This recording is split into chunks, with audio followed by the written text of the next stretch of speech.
Make sure that we're live.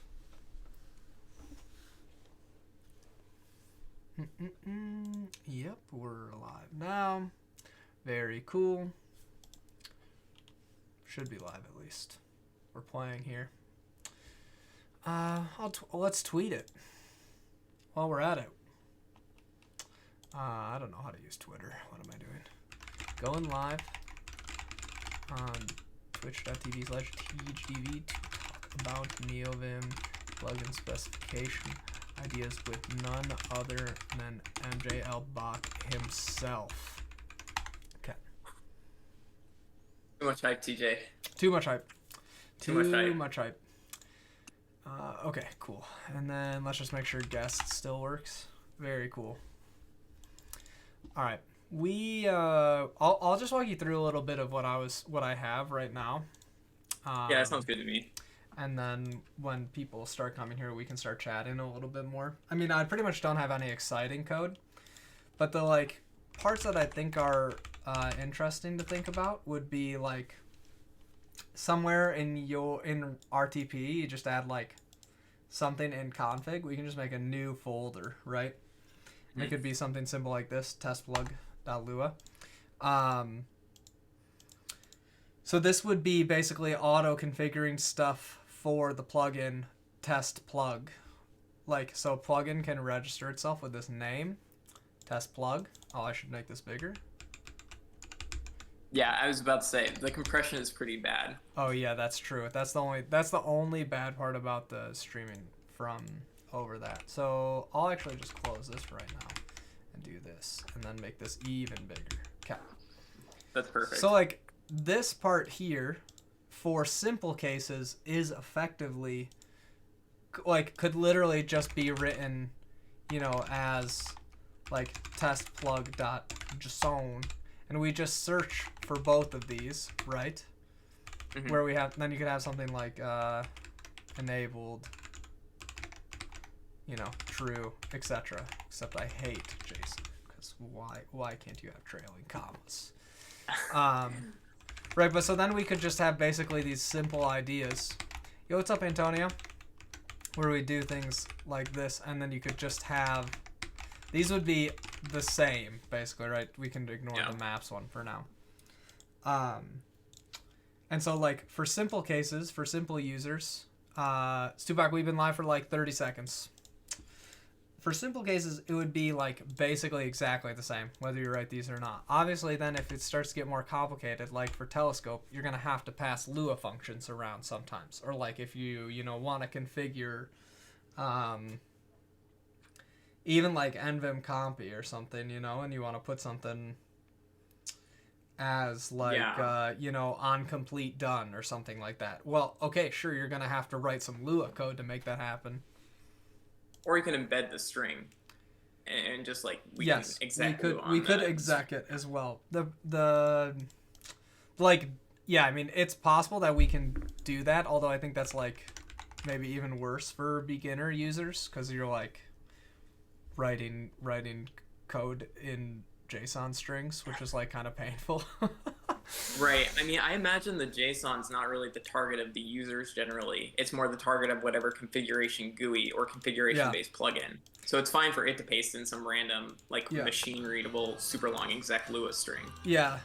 Hey, Nimzer, thanks for the follow. The only problem I have with, once we start doing that, though, is, if you're referencing, some up value, we get, kind of screwed in the... Yeah. We could try and do something where we capture the up values. I think you can inspect them with debug.get up values and stuff, but it's just going to lead to really, really weird situations where people expect something to work and not. So, my thought would be that it kind of works the reverse. The funnel always goes, I'll just open a new... Let's put it in Scratch. Thoughts. So, I was thinking, you could have something like config/plugin.json, right? And then this basically, we just have some auto command, or not even an auto command, but we basically glob for config star.json, right? And glob for config star.lua. It's an error if you have both for the same name. Right, so it's like if you have testplugin.json and testplugin.lua, we're like, no, sorry, like just pick one. You know what I mean? Yeah. So if you have the JSON one, then all you do is you just JSON decode file, and then do exactly what you do with Lua, right? Like, that would be like my thought about what you do. So like the Lua is sort of like the standard of truth, right? Like, that's the one that I would say is like, okay, that's what I really want to be doing. I want to be keeping everything like in Lua, because otherwise I feel like it's more confusing to like go back and forth between the two formats, right? I don't know if that's like universally true, but that's what it feels like for me. Yeah, I totally agree with you. And I mean, I think a lot of the concern about having like a Lua, like a Lua specification or plugin.json is more the arbitrary code execution, but you're already doing that installing a plugin anyways. Right. So that's like one of the things that for me, like, so I can understand there's like a couple aspects I think I like understand about people's concerns. One is sometimes it feels rather like finicky. It's like, oh, where do I need to put this in my init.vim? Oh, okay, I didn't realize I had to put this after plug end, or like, oh, I didn't realize I had to like put this after this but before this or something. Like, okay, sure, that part is pretty annoying, especially for things like when you're just setting like a global variable, right? And it's like the plugin starts up, if the global variable is not set, the behavior is like not what you expect it to be. That part's like confusing and annoying, especially for new people, because they have no way to figure out like where to go there. The other one is like when people just like start spamming new key maps or commands all over the place. It's like totally cool, get that. We should try and like make that a standard to not do that versus like just doing I was gonna say that also applies to things like reading global variables, right? We can make it a standard that each plugin, I think NorCali did this with his like plugin specification too, is that each plugin has a namespace variables and it doesn't read anything from the global namespace. Right, so that's like what I'm thinking for like something like this, right? Is for your test plug configuration, you'd have like settings here and you can do whatever you want it to do, right? And the plugin, when it registers, it would basically declare, you know, technically not declaratively. I understand that it's Lua, you know, and it executes things. It's not, yes, I understand. If you're out there, functional programmers, I understand you're still mad at me for saying that this is declaratively. But like you could do something like this, right? Where you say like, okay, debug is a Boolean. It could have some description. It could have some defaults. You could do something like, you know, you could say table. It could have a validator, which is some bonus validator function that could check, you know, however arbitrarily you wanted to check this, so that people don't have to rewrite this and have like 5 different ways, right, that they might be trying to like validate configuration, and then which ends them all having slightly different configuration, which lends to people being confused.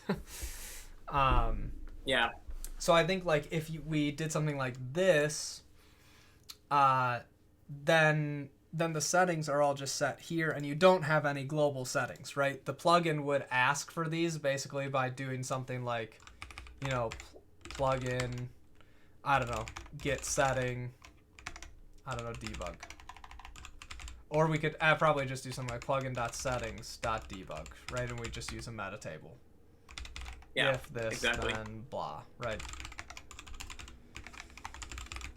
So we could do something like that. That would like make it a lot easier. There's no way that you could do this. We could add ways to sort of be dynamically updating these things like that, so that, you know, if it needed to change during runtime and it's still checking plugin.settings, it'll still work the way that you would sort of like want it to be working, that you had before for global variables, right? That seems totally easy to do. Yeah, I mean, we've been talking mostly about sort of the interface for this, but we should also talk about like what are the expectations, like, and obviously this would all be opt-in, but like what do we actually want from standards for plugins? And I think we talked about not having this like using global settings as Yeah. a way to configure the plugin. But there's also the issue of like key maps, for example. Yep. One thing we get a lot of pushback for on like Reddit, for example, is like the fact that we don't map all the built-in language server clients functionalities to key maps by default. Yep. So with this schema, we could distribute like a plugin.lua that has like a map default plugin or map default key maps function, which then you just call and we expose all of our things, just like copying and pasting the configuration is now. Yeah. Yeah, and I was thinking there's like, if we're starting to do stuff like a plugin, so what I was thinking, chat can see this, is like this plugin value here is the result of the thing that we build, right? So then a plugin author writes things like plugin map, and then they could give it like some name or something. I don't know. I'd still have to think a little bit. That's take Lua functions or like just regular commands, like you'd have to, the normal way to do mappings at this moment. But we could do things like adding in defaults or like conditions to these, which would let people do something like, I was thinking, instead of doing this map here, you could just say like maps default equals true or something like this.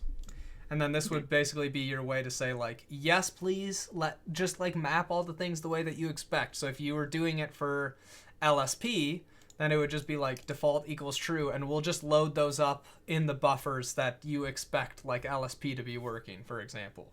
So we don't even have to distribute like other files. We could just do this by like declaring what mappings basically we have, registering what mappings we have, and then giving possible defaults. So the defaults could be like, normal mode GD or something like this. I don't know. And then that would be like, okay, we're going to remap in normal mode GD, and then maybe this last one would be, this is the ops dictionary that gets passed to NVIM set key map, right? Something like that. You know what I mean? Yeah, that makes sense. Because that is one thing, and people are always like, I have to paste so many things in to get key maps for LSP. Well, yeah, I mean, not everyone agrees what you need to use to like open up show line diagnostics. Yes, of course, we're not just going to like spam new mappings to everybody. Someone brought up to me that I think the default maps I chose actually override a couple functions that are somewhat useful. I think it's like something like showing like the Unicode value is overridden in our default mappings. Yeah, there's like Control K probably or something. Yeah, Control K is signature help right now. So, but I mean, I don't know. I think we didn't even have default key mappings in the original README, and that was just something I pulled from my personal config and added. Right, which is like, well, then don't map Control K if you're using that. Yeah. Which I use. That's because you can do that's a nice thing that we can. Yeah. That's how you can get like, oh, I just pressed Alt/, so it puts in Alt/, which is really nice, but that's fine. Yeah. I mean, that's another nice thing we can do. If we have something declarative like this, we can programmatically validate your key maps ahead of time to check for collisions too. Yep. Yeah, right, because it's like as soon as we start basically just saying like, oh, here's the way that you declare what mappings you want, then we can actually do things with them afterwards, as opposed to just being like, I don't know, you're just going to map a bunch of stuff. Good luck, I guess. Yeah. I think the main reason we don't have the issue more often is that, like, realistically, like, compared to, like, Emacs or something, where they have all of these, like, general and all these, like, key map management plugins, it's just the number of, like, Vim plugins the average Neovim user has probably on the order of, like, 20 compared to, like, 300 and something like Doom Emacs. Yeah, that's a good point. Or the ones that have a lot of them are part of, like, generally more of, like, distribution style probably, right? So it's, like... Yeah. They of course are checking what key maps they want to do inside the distribution, so it's not that big of a deal. Yeah, exactly. Yeah, so I think so that seems good. Like, this is the way I think people can declare mappings, which is nice. We can ask for them here, which would be, once again, it'd be just the exact same if you wanted to do it inside of JSON, right? You would just do exactly the same thing. You'd be like, okay, I want to do space KJ. Oops, I can't do that in insert mode super easily. and then I was thinking, we would basically just, plugins would declare mapping names, is how I was thinking you would go from saying what key map you want to the mapping that you'd like to do. So they are basically required to say what key map it is, and then we can say whether that key map is going to even work or not. Right, for the simple cases, this is exactly what you'd want to do, because I was looking at Neovim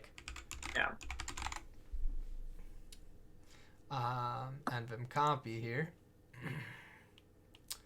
And there's three different options here, right? Of what you could do. Yeah. So it's well, you should be able to do something. Maybe instead of default equals true, we should say accept it Boolean or a string, and you could say lexema, right?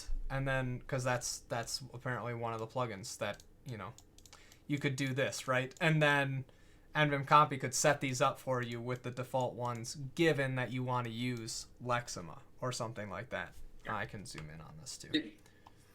So you like the idea of having these key based or string based mappings instead of having something just exposing the raw function handles that need to be mapped with the key combination. Yes, I think for a plugin, this style is a lot easier for us to validate. Obviously, people at any point they want to could do something else where they could do. And maybe we should support this in some way. I don't really know. But, people can write whatever maps they want any other time. Oh, we've got... Hey, a sub from Mr. B's. 11 months of subbing. Dang. Mr. B's, you've been here since the beginning. Oh, and you asked a question. What are we speccing out? Some sort of standard for Neovim plugins? That's exactly right. MJL Bach here with us today, another member of the core team. We're just chatting with... thinking about how we could maybe work towards doing a bunch of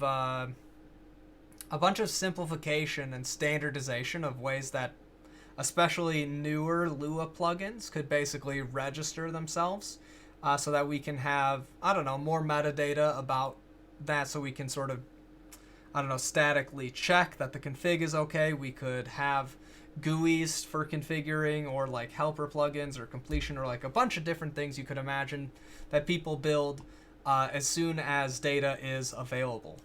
Which seems to be the Neovim way. So that's what we're working on. Oh, and Diogo LPS asked earlier, is Vim still a thing? Yes. Yeah, there's people using it. We're using it. Sounds super useful. We use it. Yeah. Jan's single-handedly porting Vim to Neovim. Jan is single-handedly keeping us as close to synced as possible. It is literally incredible. So, what's up, Easy Life? All right, so that's kind of why I was going the route that I was thinking with basically how I wanted to set up this concept, right? Where it's okay, the main way that you do it is with Lua, but we could easily write a wrapper that globs for config.json and does the same thing. So you could easily distribute config JSON to people. They could literally just copy it out of the repo if they wanted to, right? It could be stored somewhere else, not in a config folder to get auto executed. Or an option would be that we only search for config JSON in your standard config location. Yeah, that would be the other option I was thinking of. The other thing to think about with config... Oh, sorry, TJ. No, I was going to say, the other reason to think about config.json as maybe something supplementary to a config.lua, or maybe a specification.json, is something that can be consumed by web clients. So we might want to have a web portal, for example, that lists all the Neovim extensions that we can then parse metadata, like the extension name, the version, the category from, to make it more discoverable. You're saying when the plugin registers itself, it could have its own JSON schema things? I'm not saying for registration, in a client. I'm saying we can consume this same data in a web client just for discoverability. If someone builds into their GUI extension store, how do they know what the plugin name is, the version, if it's all Semver, how compliant it is with the spec? Yeah, so I was thinking we could So there's two ways I was thinking about this before. So one way I was thinking was we could have something like. So the main way I guess I want plugins to tell us that they want to be a plugin is they do like vim.plugin register, right? And that's the way that they sort of say, okay, I'm a plugin. Here's the things about myself, right? We could then make a vim.plugin, or like this returns a plugin object. So this is like local plugin is this, right? So we could do something like plugin like to schema, and this outputs some schema.json. Because there's going to be some stuff here that you want to do somewhat, like, it needs to be able to run Lua code. For example, like, if you want to add a validator that allows you to do some function and then check things inside of your table or your value, or, you know, you want it to effectively be an enum of strings, whatever. You need some way to write functions. So, like, you could take this plugin and you could just generate a schema, which could be something like Neovim Plugin Schema or something .json or whatever. We can do that, and then that could go in the root of your plugin. It would be really easy to do it like from this plugin object to there. And then we could do exactly what you're saying, right? Like people can just literally pull down git repo. You could imagine like having just a command line tool that looks at them, or like, you know, a web client or whatever. It could just be trolling for places that have Neovim plugin schema.json in their root. Yeah. I like this separation of concerns too. Like we can still have all the data be contained in like the Lua table, but then provide like an API to generate this specification.json. But then all the logic in the specification, there's no like logic or state or anything in the specification.json except things for plugin discoverability, plugin versioning, etc. Yeah, and it could be, we could do stuff like this could also generate the schema that you would use for like the JSON file. I really don't know how like the JSON language server works, like how you pass it the schemas for like a particular file. I've never looked into it because I don't have that many things that I configure in JSON. But I imagine there's some way to tell it which schemas are where. Like, do you know? I've never used it, really. I'll be honest, I never use the JSON language server because every time I open a JSON, it's usually like several megabytes, and it's an incredibly slow language server. Yeah, that makes sense. So anyways, but I think like we could generate the correct schemas. Either you could run like some schema validator or whatever other things on it, or maybe JSON language server, or like we could probably do it. We should be able to probably guess where you are, even just using tree sitter or something, and then be like, okay, you're in these 3 keys. What's the schema look like? Okay, like I could totally write something for that, or somebody would write it. I'm sure that like you can press at least Control X, Control O, and you get the completion that you need like for that file based on things that are in your runtime path. We could even do something like have type declarations in Lua, like not Lua, like and then that's what I was doing, like cross-validate the data. Right, like this just says type Boolean and it has a description. I don't know what the other things are for like JSON schemas. We can just literally copy what they normally would have right inside of here. Yeah. I don't know what it type string. Nice, I picked a bunch of the same things. So, but we could do something like this. This would be pretty be easy to do, and we could just have this in here. Because I was thinking this not only would be good for generating the schema, but it's also good because we can just use vim.validate on all these. Right, exactly. So as you set the value, it like gets checked at runtime. You also should be able to know ahead of time. Like it should also be fine.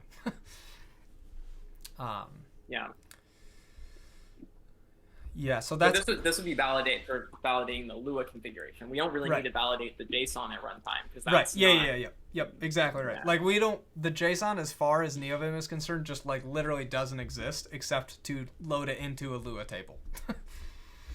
And that's the part that I like, that's the like direction that I prefer, which is maybe a little bit different from what some of the people want for like, they're thinking like, oh, I really want the end or like the real thing to be this like JSON config, and I don't like that because that like short circuits a bunch of the parts that I think are like really cool about the introspectability and like the cool part of having Lua is that you could just like pass a function around and it can just do all the stuff that you wanted it to do, which is awesome. Yeah, I mean, I don't know why this is a surprisingly controversial topic. It seems like because this is what the whole the whole philosophy with like Nix, right, and like dhall, like having these scriptable configuration languages. And like as a Nix user, I'm kind of used to it, but like I don't know, some people like think that the declarative configuration, like text file, no logic, nothing. Right. Yeah. Which is like, I mean, I can understand.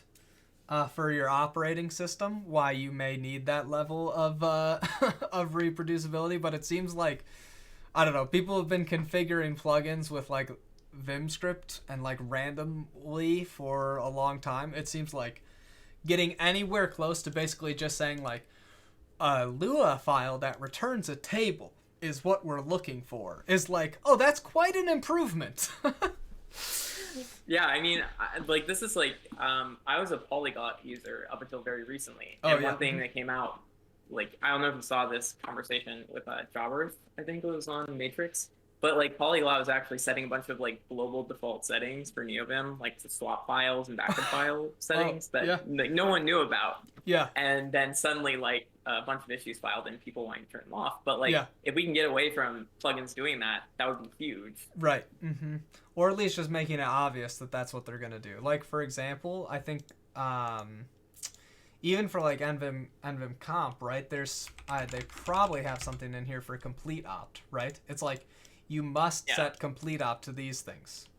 Well, maybe comp should be able to do that, right? Where it's like you just like, but you have some obvious way that you're saying like, you know, it would be settings. Okay, well, set complete opt equals true. You know, like, okay, just take care of it for me. NVIM config. Like, I already downloaded NVIM config. I obviously want this to do something for me. Like, so then at least it's like obvious what you're doing, and we can at least. I don't think every plugin will necessarily follow the rules, but that's okay. Like, if we set a good precedent, people will just start doing it that way. Like a lot of people are already doing like dot setup. You know what I mean? Yeah. I think that kind of just emerged naturally too from a couple, like maybe it was one of your early plugins or Norcali. Yeah, it was like me and Norcali were doing similar stuff at the same time there. So I think it came from a little bit of both of us, yeah. I can tell you the LSP config plugin will buy into this very quickly. Right, yes, yeah. And this will be, yeah, it will be funny to have, you can just do settings like, we could just have enabled, whoops, if I could type, enabled servers, and then you just have, okay, RLA, or I guess it's Rust Analyzer, I don't remember if it's a dash or not, you know, okay, some NACO, okay, and then it's just, okay, now we're done, okay, everyone's happy, this is all you have to configure for LSP now, you're all done, use default mappings is true, and then you're done. Except you still have to install the language servers. See, but if we do this and we have enabled servers like this, then all you have to do, now people know what servers are enabled. Yeah. So if you go to nvim lsp install or whatever I don't remember what the latest one is. Is it this guy these days? No, it's Kabuzits. There's also, I don't know if you saw this. Is that under Alt F-Force? Docker LSP LSP. Oh yeah, I saw this. NVIM. GitHub search is the best. It's so awful. I remember when it broke like a month ago and just nothing was indexed anymore. I literally, how can I not find this? Oh, okay. Because if I had a space here, it couldn't find LSP containers. Okie dokie. Because there's also this one. So you could imagine someone installs both of these. This has a config that says auto install or auto setup or whatever it is, right? And it just literally takes the enabled servers from LSP config and then auto handles all the setup, right? So now that we've declared what servers you actually want to use, other downstream people can consume, which is pretty much cool. easier. And completely avoids like the duplication of logic that we see in a lot of plugins. Yeah. Yeah. So I think because then all you'd have to do, you make a... Oh, the other thing, I don't know if I mentioned this part already, but I think the other thing that we could do is if you had to support both styles, there's one special file like config init.json or, equivalently config init.lua. Both of these will sort of be like, you could have one large configuration, right? So then in this one, instead of doing, now you would have nvim lsp or whatever, and then the configuration goes inside here. If you want to just have one big file, some people want that or whatever, we can have it that way. This would make it even easier for some people to just like literally copy down. Okay, I just want this init JSON. It configures tree sitter, LSP, a color scheme, whatever. Okay, just copied it down, and then it just all works for me by having this little guy here. We should also mention Phazon's plugin that's sort of trying to do this too. Posey. Yeah. I was looking at this earlier today. Yeah, he's doing something similar, although he's kind of implementing, like, whereas this, we'd be providing a specification to sort of outsource compliance with the specification to plugin authors. I think he's trying to implement all the logic within his own plugin. Right. Which seems like it's going to be a lot of maintenance. Yeah, so I looked at this earlier, and I like a lot about it. The part that I don't like from what I've seen from Posey so far is it still has the problem of, like, you can't write Lua like inside of here, and sometimes you want to write Lua. I don't think Phazon considers that a problem. No, I don't think he does either. I think you're correct, which is okay, because he could still, in this situation, he could still just literally write everything in JSON and say, I'm not going to configure anything in Lua for like 99% of everything, and then he can have some other file that gets sourced afterwards that like does some Lua shenanigans, which seems fair. Yeah, and I mean, there's no reason that he couldn't hook this Posey setup into our specification. It would just be a subset of features that are offered by people who would opt into the full Lua setup. Yeah, exactly. Or Lua via init.vim, which is not deprecated, contrary to... Guys, they're deprecating Vim script in this release. That's my we literally haven't... Jay Lasso is Jay's literally improving Vim script every day by merging new patches. Like, Vim script is better in 0.5 than it's ever been. But that's okay. People don't understand. That's fine. We'll get there. Cool. So anyway, TJ, actually... Yeah, go ahead. I probably should head out because I gotta go pick up my girlfriend. Oh, okay. But cool. Thanks for having me on the stream. Looking forward to working more on this for new 0.6 release cycle. Sweet. Yeah, I think what I'm thinking we can do is we can just make a plugin to play around with it for now, and we'll just literally make it. I don't care. I'll touch the Vim global. I'll be a bad person and touch the Vim global for now, and then people can test it out for us. We're allowed to touch the Vim global. Yeah, true. That's good. Yeah. We've got permission. Member privileges. We've got permission. So, all right, cool. I'll let you go. And we can. Yeah. All right. You good? See you, TJ. Yeah. All right. I'll see you later. Thanks for hanging out. Okay, we got to remove this. Remove. There we go. Nice.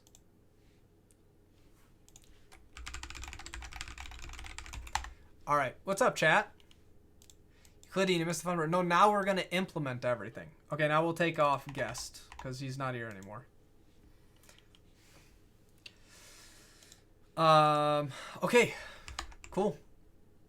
Chat, how's it going, everybody? You guys having a good day?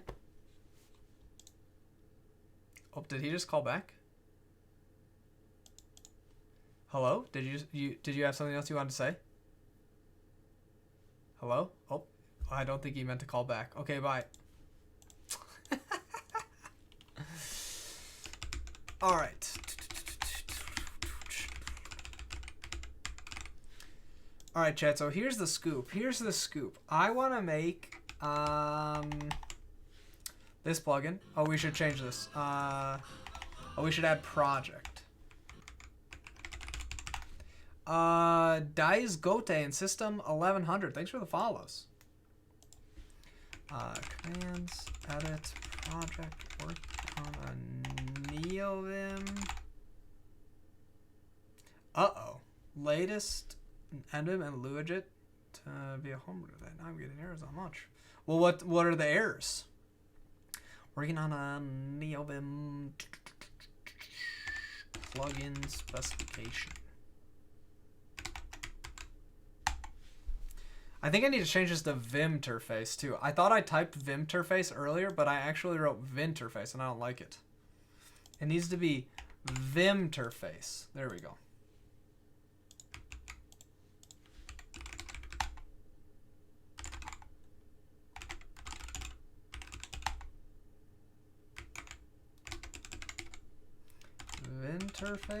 Vimterface. Oops. Oh, oops, I forgot to say,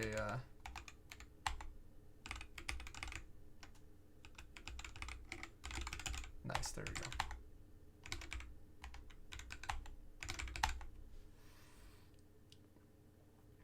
I made my first PR for Project A. It was very simple, but I'm quite happy with it. Lewis, link it. Let's see it. Oh, we need some tunes. Sorry, chat.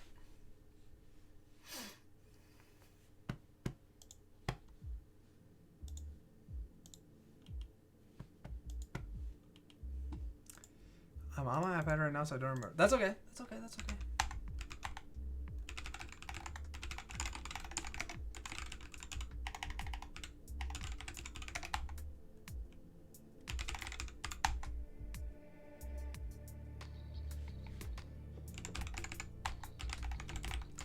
Vinterface. What was I gonna do again? All right, git clone. GitHub.com TJ DeVries. Vinterface.env. Okay. TJ, I'm wondering if there's a string reason why there are nightly builds instead of minor release like 0.4.99.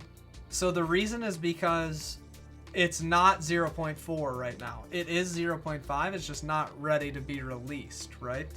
So like the nightly build is just the current build of 0.5 at this time. When we feel 0.5 is ready, then it will be released officially and be 0.5 and stay that way forever. It's not like a slice, it's like a cut. It's gonna be that release for all time. So it doesn't make sense to just keep releasing 0.4 point something because it's not 0.4 point something, it's 0.5. It's just not done. Does that make sense? And releases implies stability, indeed. Or at least try and communicate some message. Like making just a random commit 0.4.87, you're like, I don't know what that means. Right? 0.5.0 has a specific meaning. It has a specific meaning. If you're not familiar, you should check out semver.org. Because this tells you what's going on. And this is like why we do what we're doing. Yeah.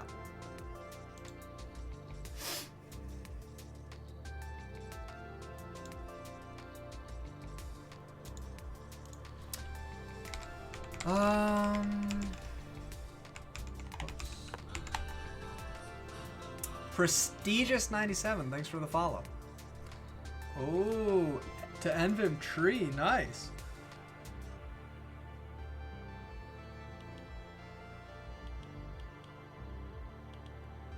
Oh, that's cool.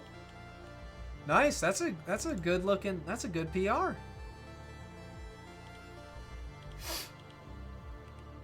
Okay, nice.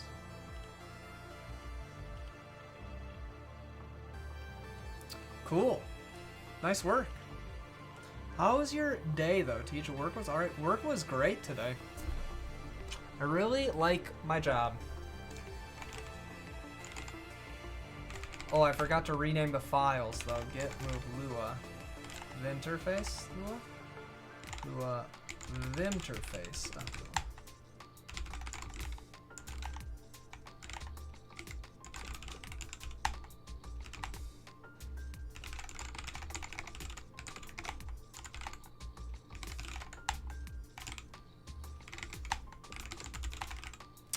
All right, so what should we try out next with this?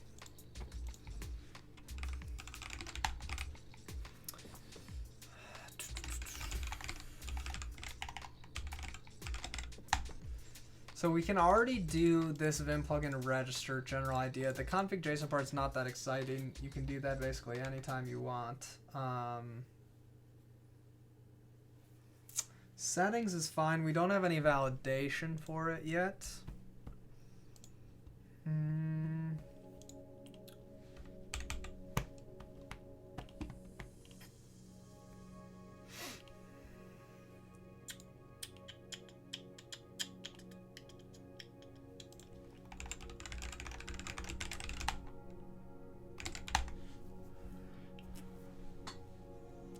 Yeah, so this is mappings. We can do settings. So we do need some way for a plugin to basically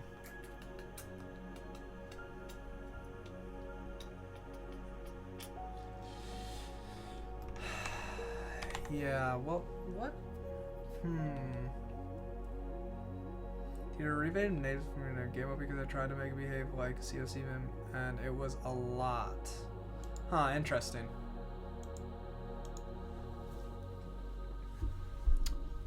That's what we're working on today, though, actually, making that easier. But I am often surprised by that. I mean, I don't know how much you had COC doing before, so that part's a little bit hard to say.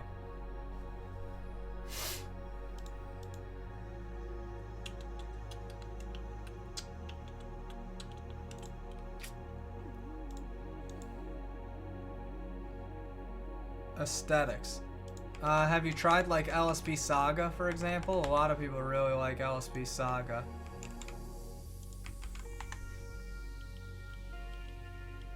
Gets you more like this vibe of stuff.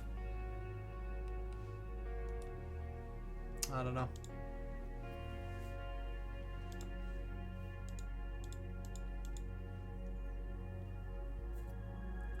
There was a layer of configuration. A layer of config options that I wasn't ready for. Can you give an example?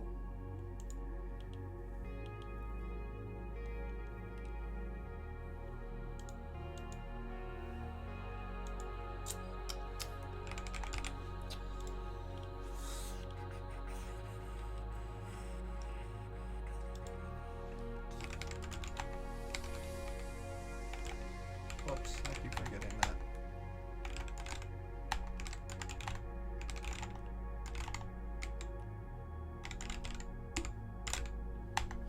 Like in the gutters, I think Neovim comp does E and W.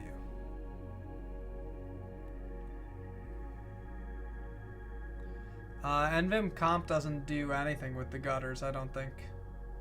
I have found a plugin for update the imports when you move a file in TypeScript. Oh, really? GG Solace. That's pretty cool. LSP config. So the signs are built in. But they already have colors. Alte at 1010, thanks for the follow.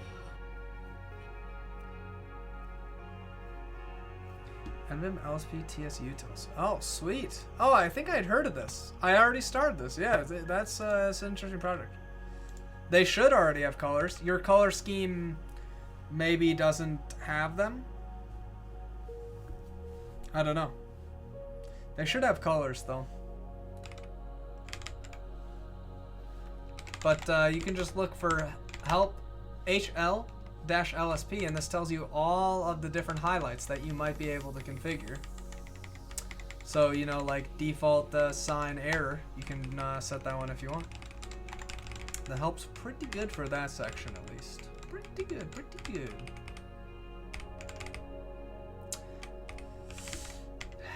Not to toot my own horn.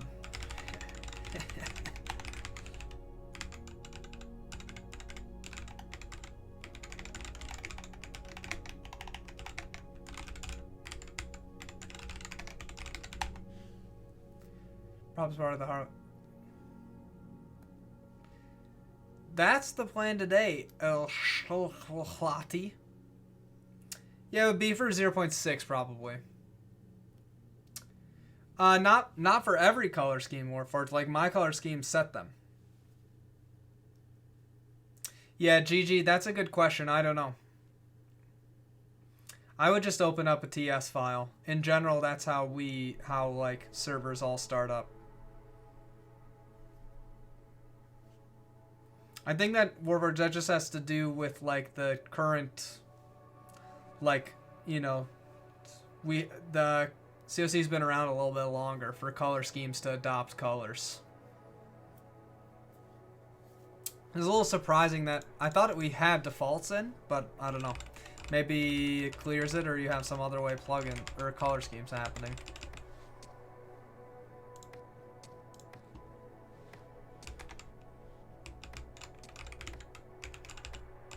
But anyways, that's where you want to go, is help HL LSP, and then it's got all of them here.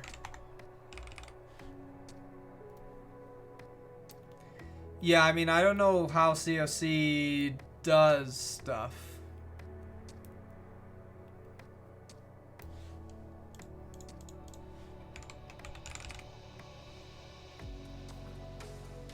Like, what part about it, Warforged? Schlotty, 3 months of subbing. Dang. Thanks. Appreciate it.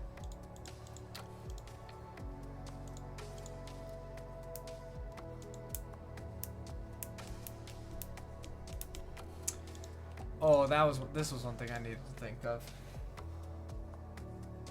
Color density underlining pop-up. We have pop-up built in. Like if you do this.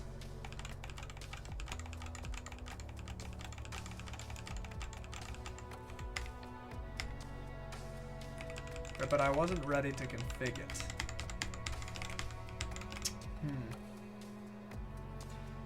Yeah, I mean, we may end up doing some default mappings for things.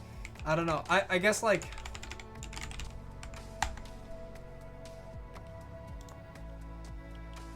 Do we have, like, a startup? Like, did you try this section or no?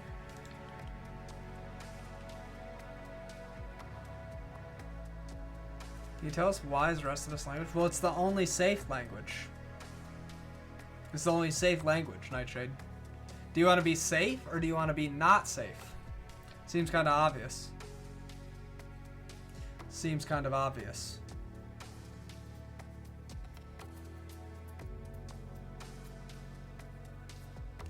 YouTube thing for tutorial for Lua Dead. Actually, it's not. It's a bit complicated though right now because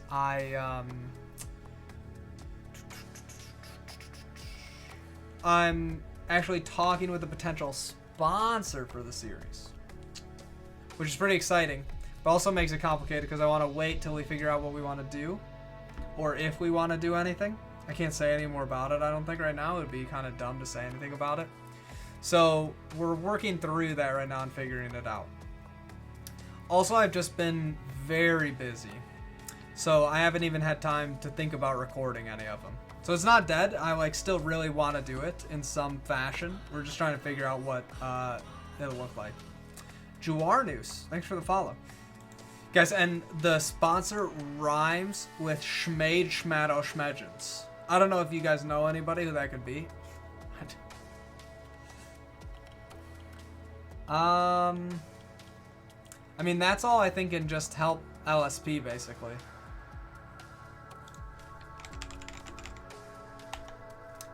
But I don't know. I mean, there's a lot of... I mean, I think, like, LSP Saga is the thing that you would use if you just want, like, oh, just give me pretty colors and everything. Like, LSP Saga will just do that for you. I see you stalking some Rust streamers. Can you comment on your Rust love?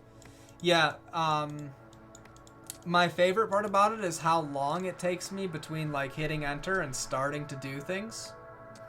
And like, starting to compile until when it's, like, ready to run. Because that's cool because I can just take a break. That's my favorite part about it. That's how I have so much time to watch Rust streamers, Nightshade.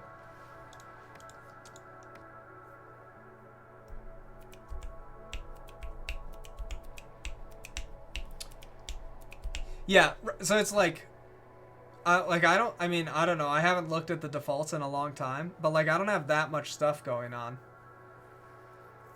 with mine, and I just like the way that it looks like relatively simple. Like I like this. It's just simple. I don't know. Maybe a border could be nice, but honestly I don't think I need a border if I have the different background. It just gives me the info that I want. I don't know. That's the default, I think, experience, basically, right there. I do use Telescope for a lot of stuff, though. Sorry, I've been drinking too much for you. Also, not sorry. No, you're in a good place right now, Nightshade. You're in a good place, buddy. Real good place.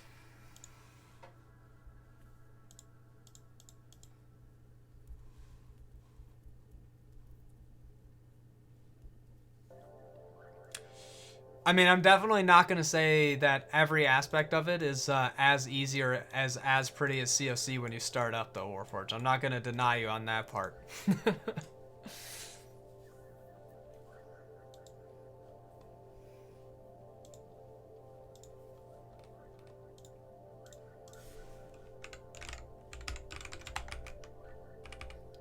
Yeah, no, that's cool. That's cool.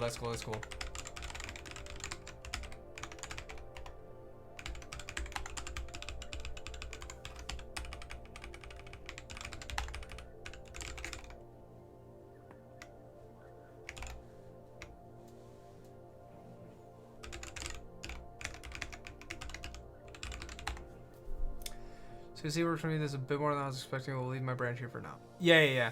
That makes sense. I also think like going into it and maybe like trying to make it exactly the same as COC. I don't know if maybe there's someone trying to make LSP, built-in LSP, feel and look exactly the same as COC, but I don't know if people are. You know what I mean? Like I don't know if they are or not. I literally don't even know what COC's up to these days. I haven't used it in a long time. Uh-oh. I'm leaking on my screen chat. Why didn't you guys say anything? Oh my goodness. It's like in my first stream or something. Embarrassing.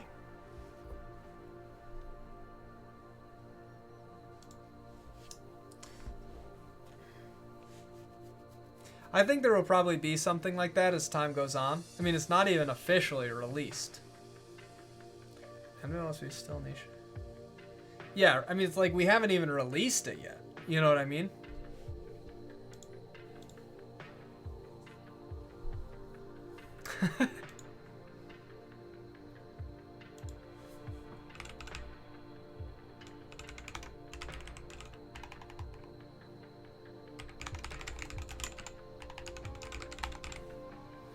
Number one request in Neovim is making borders work with NVIM comp. How do we help NVIM community out? For what part of NVIM comp? Oh, for this? When you're here?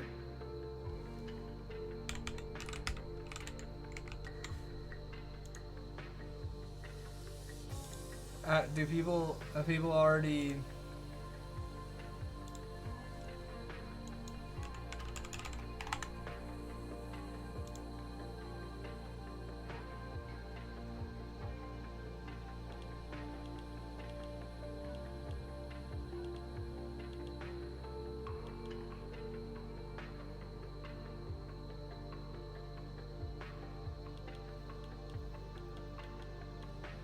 Is this working right now?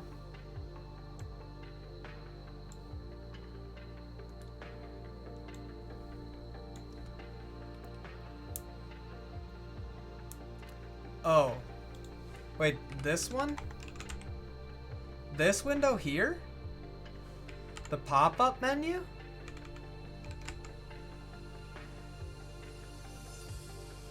People want border with that?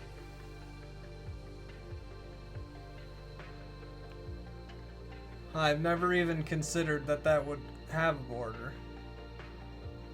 People's me shameless. I don't think I like it having border. You would need to change it in Neovim Core and check out the pop-up menu code. Heard rumors that Brahm is lobbying against the release of 0.5. Is this true? In public, he likes Neovim 0.5, wants it released, but in private, he's been telling me that just to taunt me. He's been telling me that he's sending people around, you know, to fight 0.5 or mention it in other places, because you guys know the rule, right? You know the rule, right? Every time 0.5 release is mentioned, date has to get pushed back, unfortunately. Unfortunately.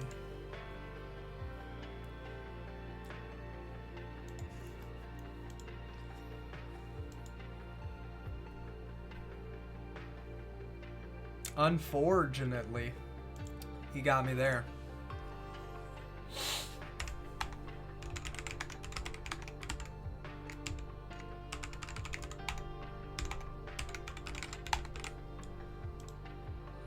Dumb question, why does NLSP tell me a Python module is missing? I have no idea, Vaders. That's very hard to say. Right, is your Python module missing? Are you running it in a different virtual environment? Does it not have access to them?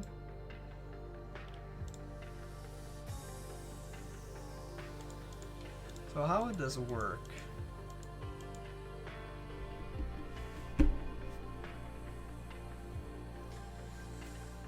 Oh.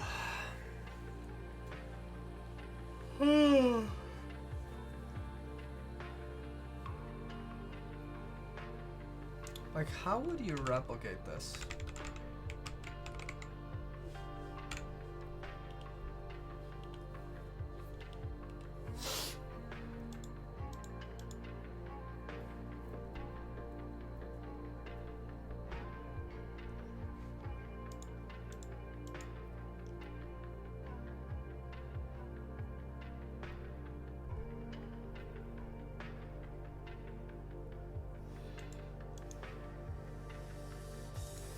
Or would it be better for this to do scratch?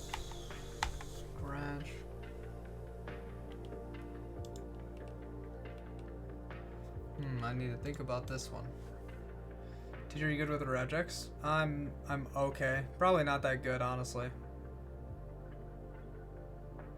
Well, the pop-up menu is a very special thing. Help pop-up menu. Like, it's built into Neovim. So you'd have to change things about it to have a border. The NVim copy doesn't do anything besides say, please use that.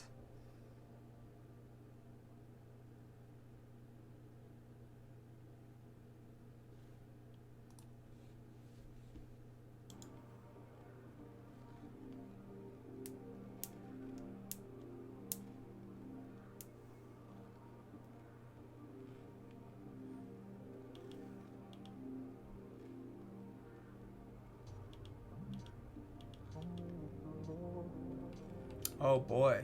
So you want to use Perl to do the regexes? No, you didn't, Alex. You didn't miss too much.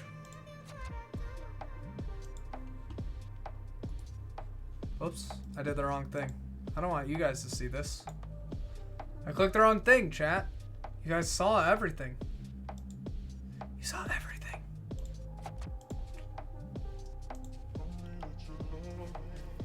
Yeah, okay, so...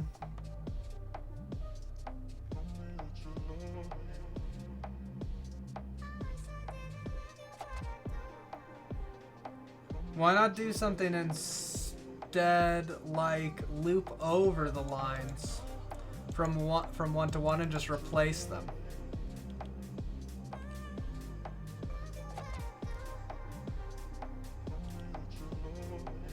Or like get all the lines and then do NVim buff set lines on them or something.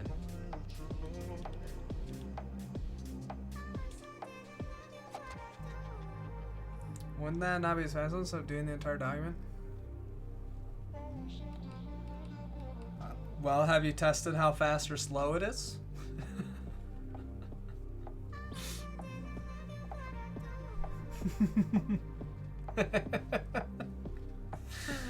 I mean, you could literally just do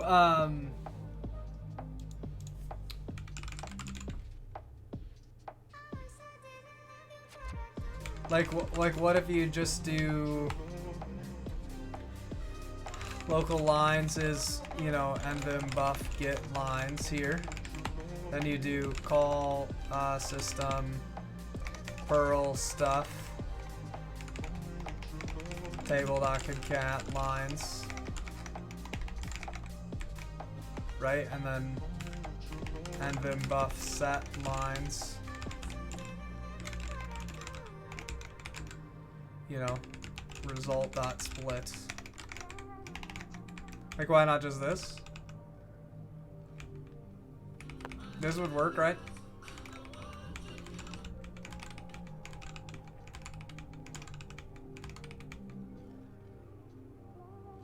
What if I also want to replace Sunshine? Won't that still work though?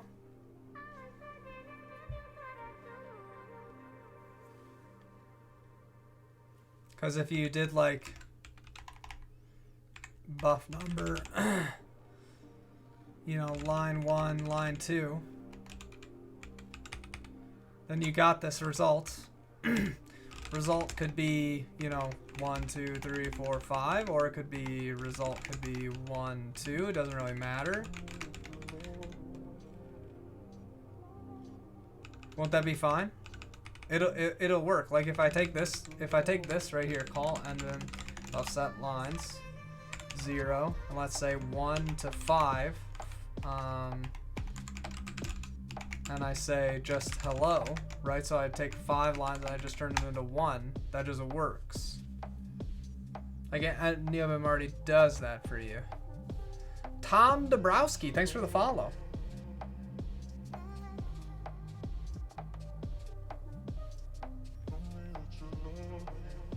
Well, you'll just get back the result that you wanted, right?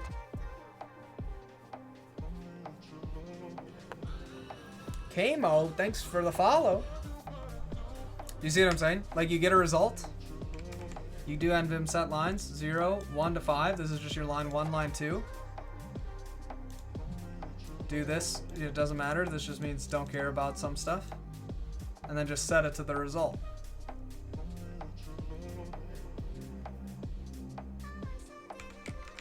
Why wouldn't that part work? And you just put yourself back in the spot that you were the best you can.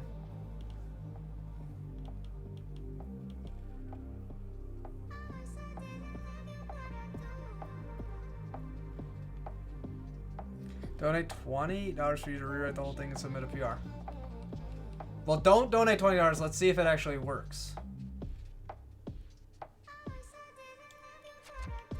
I don't know if I have Perl. Give me a test file.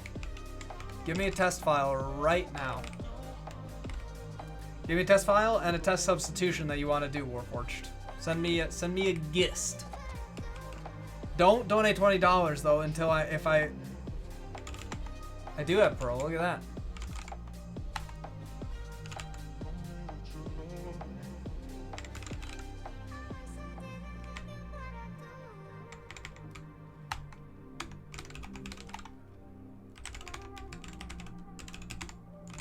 I'll even write it in Vim script, no less.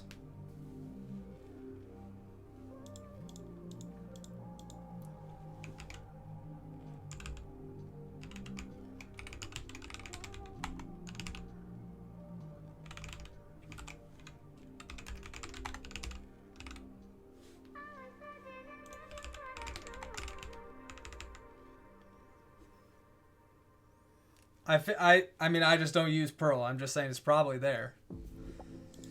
So what the heck is up with this? What the heck is this shenanigans here? Warforged. I don't know what this does. I'm literally never in Perl in my life.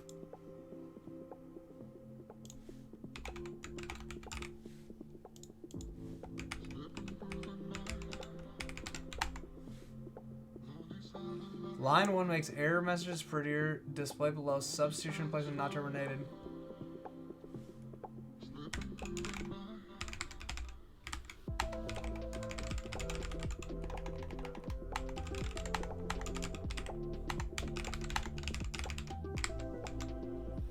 S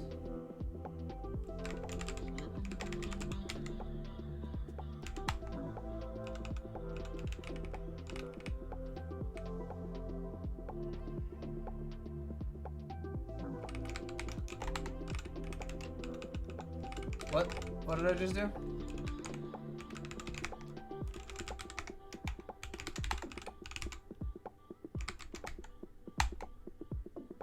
Oh, I see, okay. Ah, so this one doesn't get any difference. But if I did it on, like, this one. Whoops. Call append. Cool. Okay. So I think I got that. Yep. I think I got that. I think I got that.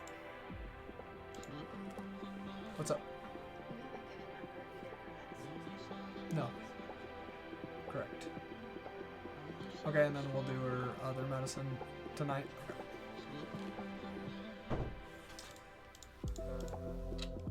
Okay. So I can do this. I'll just trust that this part is fine. I'll just trust that this part is fine. Right? Lines. So what happens if I do, you know, I do something like 1 to 10? Okay, so then I get new lines. Okay, cool. Yep, I'm with you so far.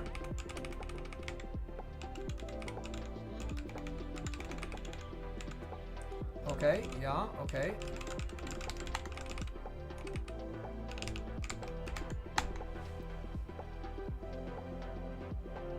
Okay. So now let's just try this part, right? Which would be that we do something like, call, endem, buff, set. Gizmo Joe, thanks for the sub. JL bot coming on the show. What's up, Teach? We already did though. We're already finished. We already had him hang out, and now he's gone. We kicked him out of here. Dactyl cam would be nice. Oh, but my camera's so messed up, chat. Also this, sorry. Maybe I can just turn off. It's just like, ugh, so... This camera sucks, guys. You don't understand. I need a new camera for this. But it's fine. I don't have time to set it up either anyways. Or we'll just make it small. We'll just make it small so you guys can kind of see. Like this. There you go. Okay. Just for 5 minutes. All we want is keypicks and pleasant sounds. True. Set lines, 0. Line 1, line 2. False. Oops.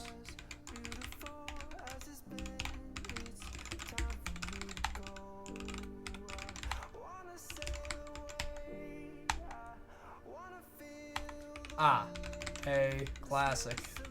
Sorry, I wasn't paying attention. I forgot I was writing this language. Okay, so I need to subtract 1 from these.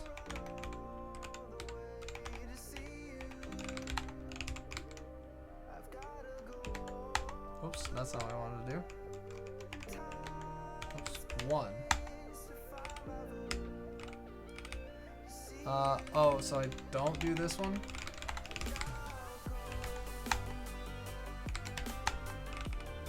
Okay.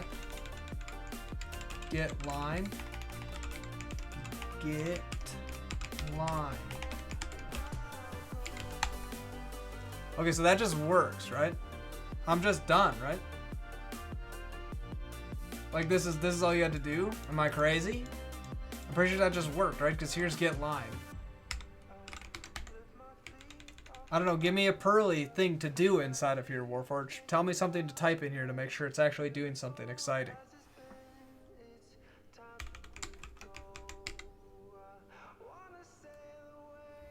All we want is keep T-Rex debris. Yeah, exactly.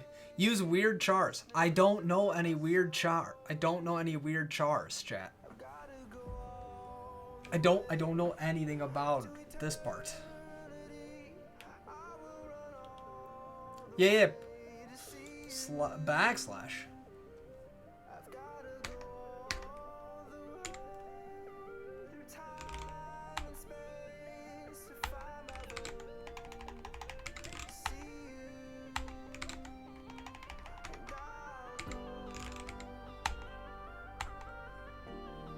I don't know what that means. That seems like a him problem, though.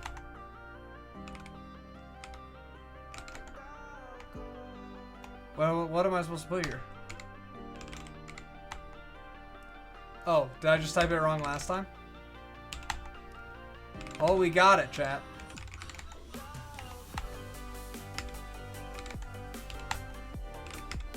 Boom. It worked. We did just a slash. Hero Day 99. Thanks for the follow. Yeah, I don't know. I don't know anything about this, right? Slash D. I don't know, slash 1. Yeah, hit me. Hit me, Warforged. Let's go.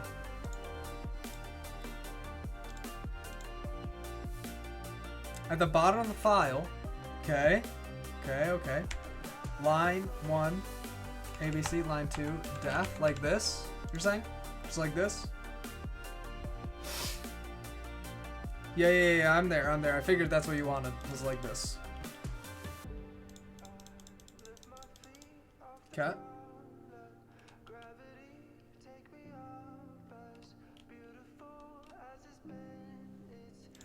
Now do ABC slash N DEF like this.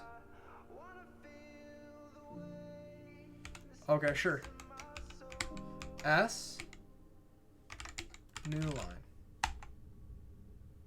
It says it's not terminated. I don't know what that means. Do I need double slashes like this? No way, that's not it. Oh wait, I gotta go like this.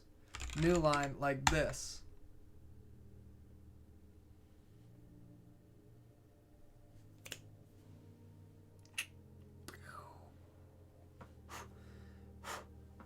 Which error? No, it worked.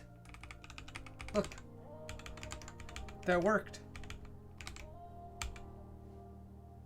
This is not an editor command because it's in a broken thing.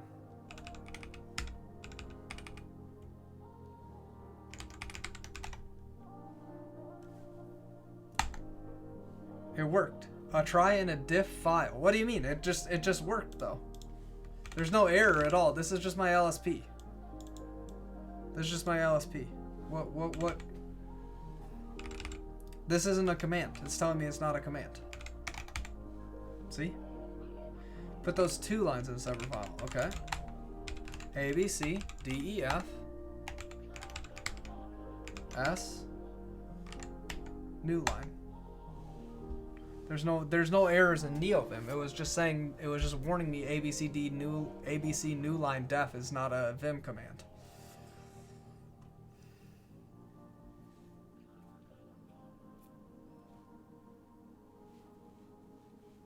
I don't know what error we're supposed to be experiencing, Warforged. Invalid range 3D. No, I changed the code. I already fixed it. My line. I'm doing my code. I don't run your code on my machine, Warforged. What do you think this is? Amateur hour? I'm not gonna run your code on my machine.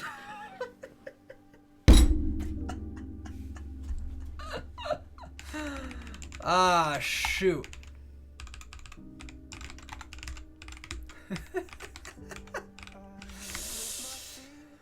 Oh.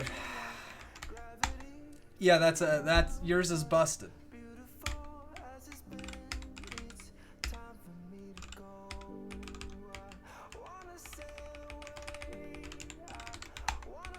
I literally just did this.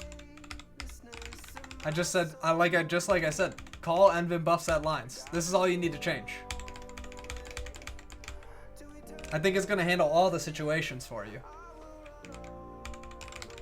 So now I do this. GV in here. Slap that on there. No errors. I would imagine this handles all the situation. Yeah.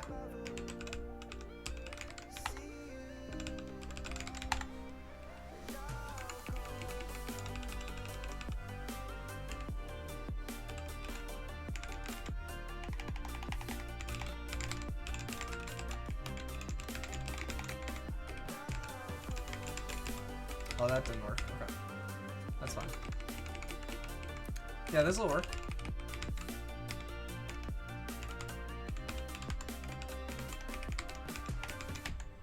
Yeah. There you go. It just looks like this.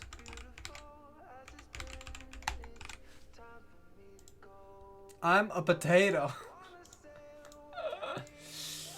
You could write this probably even easier than this, but that's fine. Like, I think if you did system list instead, then you probably don't have to do this. Sys result. Oops, I pressed the wrong buttons. Sorry.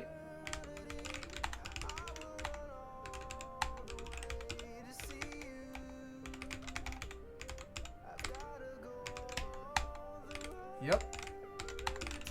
Because system list will automatically split this for you.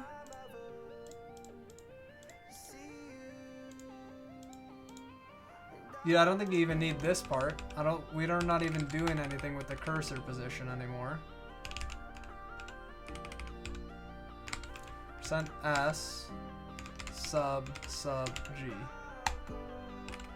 Yeah, nvim buff setline should just do that part for a second.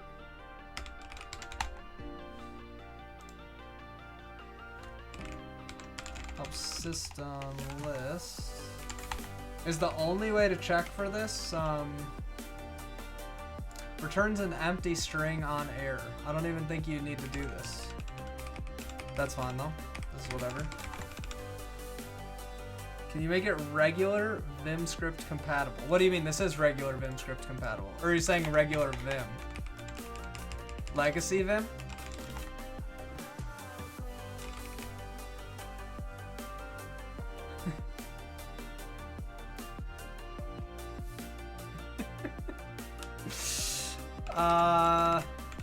Help set line? No, help, set buff line? Pressure set line number detects and buffers. I literally don't know what it is to set it.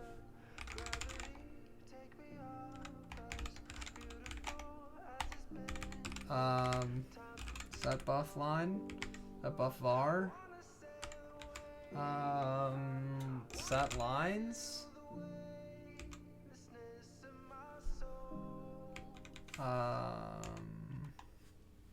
I literally don't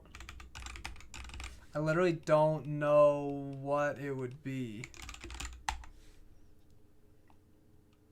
Insert lines. Maybe Vim has a new one?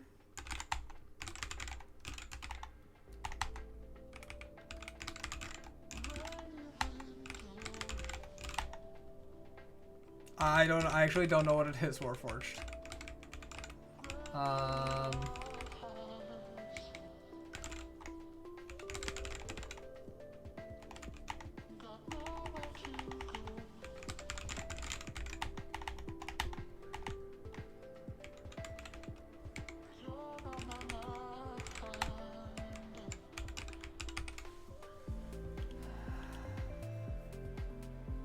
I went to Calvin College. I graduated with mathematics and computer engineering.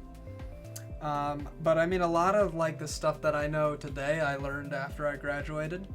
But I was really happy with the school I went to.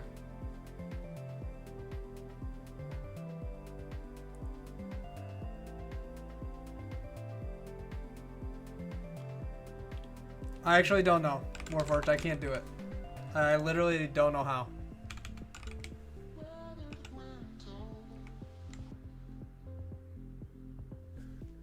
This, like, I mean, this is why I like the API. This API, you want to know how to do things with buffers, you do help nvim buff, and then you find the things you want to do. And then you can write it. I mean, this works in Vim script stuff. I don't know if there's, nvim yarp. What's that yarp thing? Python X yarp.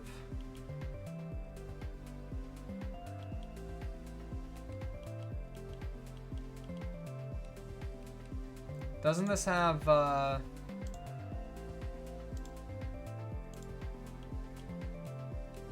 like nvim buff set lines or something?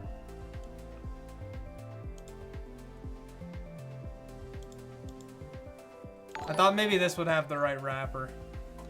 Dono, $20. Where? All just conditional on if exec Perl and if ended. Yeah, that's good. That's good. Dono, $20. Where?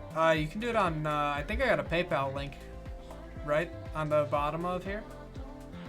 PayPal's good. I just spend all my PayPal stuff anyways on stream things or making YouTube videos, so. You can do one-time dono on GitHub sponsor too, I think. PayPal doesn't take any money if you just send me $20, right? I don't even, honestly, I don't even know. I don't know how that works at all.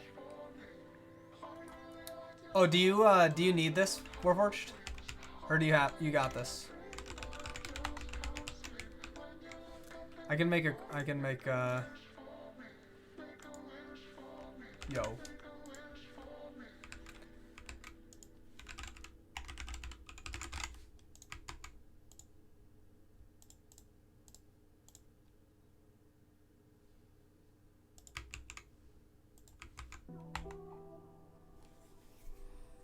I will follow this. Thanks, fixed. I just sent you it. You can do as you please with that.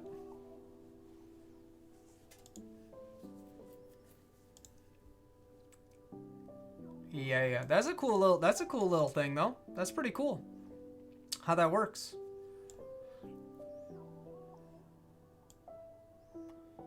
Very cool. Okay. Back to work.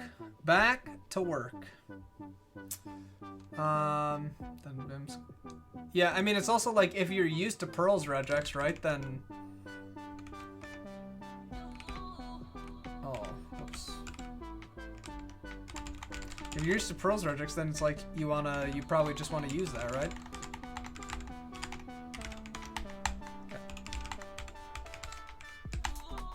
Feldio, what's up? Okay, so now we're back to doing what we originally were gonna do. As opposed to doing STHD plus capture group was to be honest, Warforged, embarrassing this is, Vim regex is the regex that I know best. Think about it.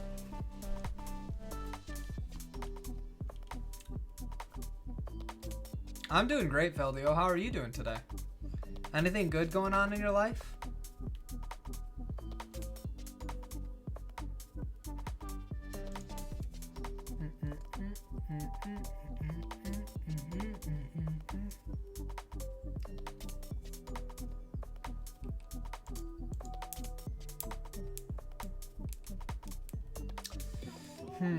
So what am I thinking here? One difficulty, right, is that I want to be able to do buffer mappings. How would you sort of declare that you want to do certain kinds of buffer mappings?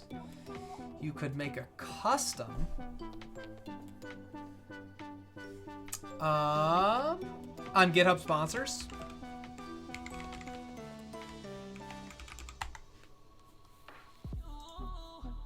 Okay, I'm looking. I don't want to dox myself, not gonna dox anybody. Looking at this over here. Yeah, you guys can't see anything. That's good. I think I can go to like activity. Yes, perfect. Wait, but did you submit it more than one time? Don't tell me this just happened.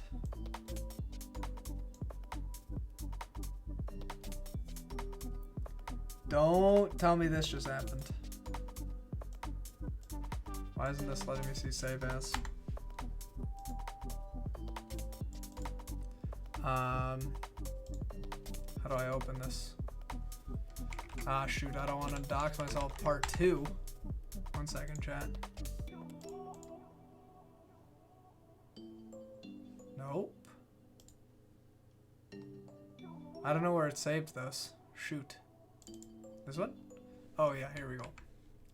Warforged. Okay.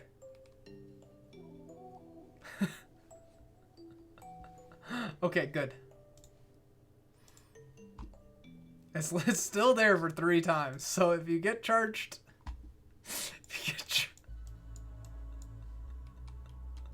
hopefully you really like Pearl regexes, buddy. Hopefully you really like Pearl regexes.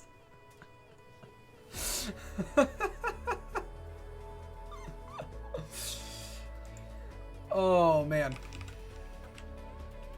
Oh, you know what? Can you do something like this even? Now that I'm thinking of it?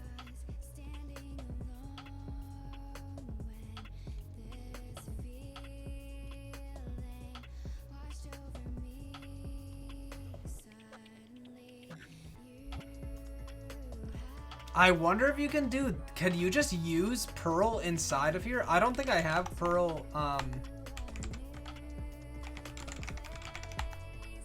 Yeah, I don't have Pearl set up. But I'm wondering if you can use Pearl to just literally replace the lines as you go by writing a Perl script. You don't even have to go out to shell.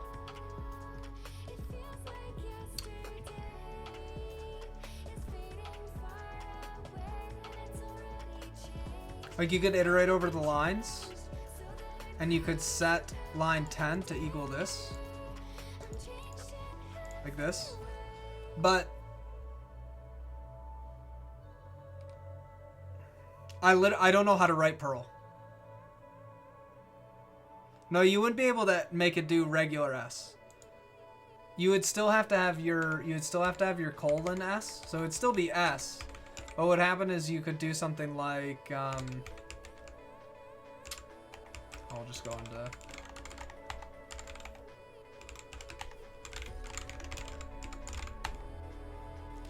but I have to shoot.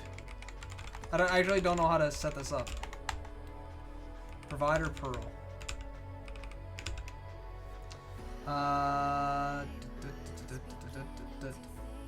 Echo G loaded Perl. I don't have that. Echo exec path Perl.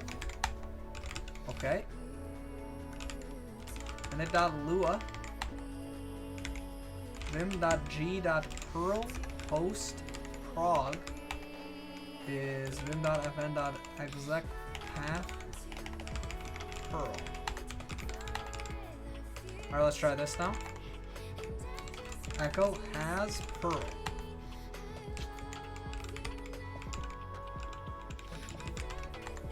Did I spell that wrong?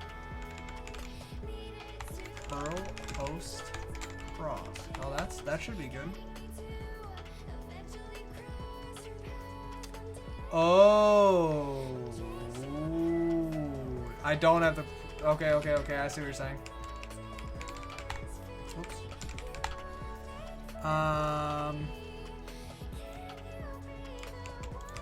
Just like this. I'll just copy and paste that in.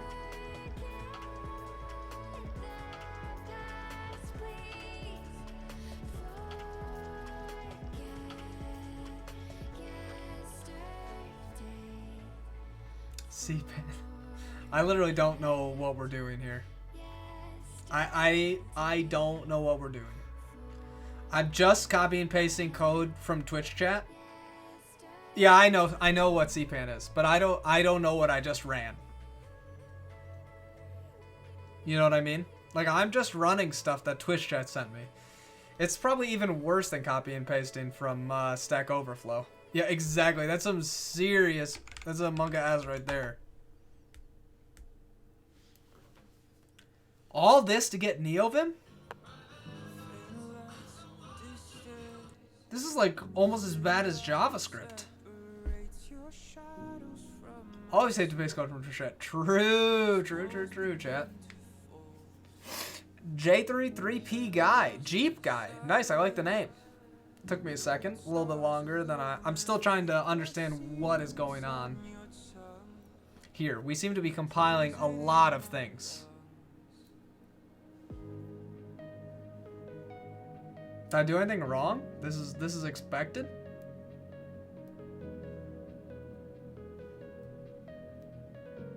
installs, runs the entire test suite package. Dang. I am lead though, don't worry. I'm doing a lot of things at once, Jeep guy. Here's a pro tip. Here's a pro tip, chat.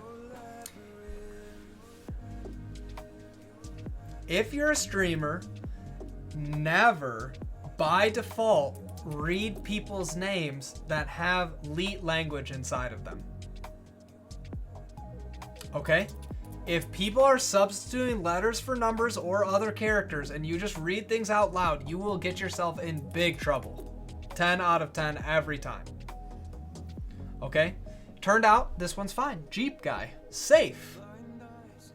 Safe. But it's not always safe. Okay, chat? It's not always safe. Just saying. Just saying. This one's safe for work. Wow, this really does have quite a bit, huh?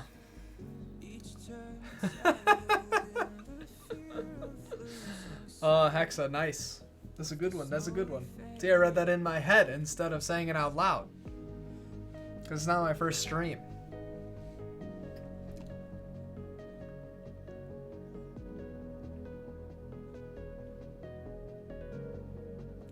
Just so you see your pro. Nice. Pearl 5.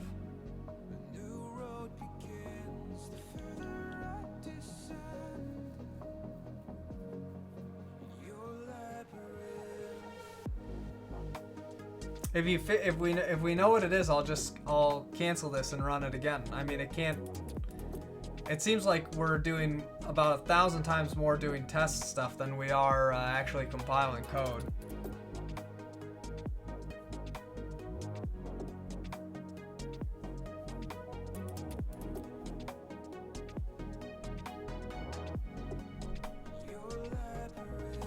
Okay, anyways, we should read help if Perl.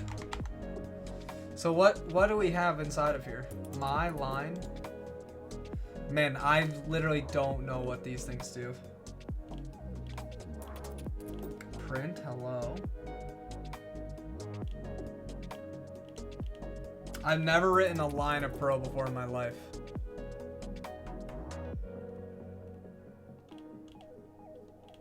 Name, count, get, set. How can I pass arguments into Perl? Is there such a way to do that? To set? Arguments need to set at argv explicitly. Perl my stirs current buffer 42. Set stirred. I don't know how people are doing this. Is that how it pass things in? Perl do let at a my value let at b equal new value. Perl vim string replace. You can use Perl to enter Perl feature range. Needle vim eval vim replacement vim at b. Wait, is this literally what we're looking to do here? Use Perl to enter Perl filter range using Perl. Oh my goodness, we're still going. Is this literally what we want to do?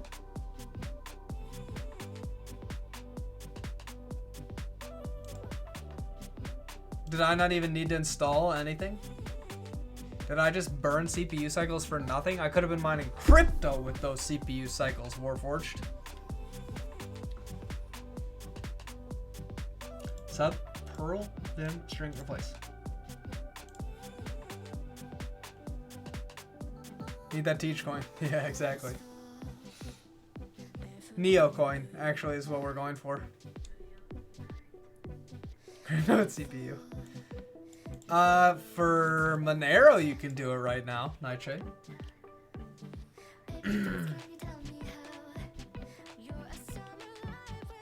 So wait, so are you all done then? Are we all done? Is this the solution? Warforged?